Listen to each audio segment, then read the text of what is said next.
In this quick video, I am going to show you how to see your live subscriber count on YouTube using PC or laptop. Okay, first open Google Chrome, then click here, then click on YouTube. Here sign in to your YouTube account. For me, I already signed in. Now just click here and click on YouTube Studio. Okay, now click Analytics.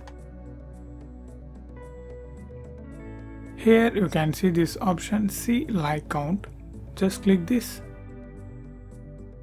Yeah, here you can see your real-time subscriber count. You don't need to refresh the page. It will automatically refresh for 10 seconds. You don't need to refresh or anything. Just open this window and see your live subscriber count.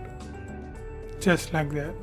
And this is how you can see your live subscriber count on YouTube. I hope this video helps. If it really helps, means leave a like and share this video with your friends and neighbors. Thanks for watching.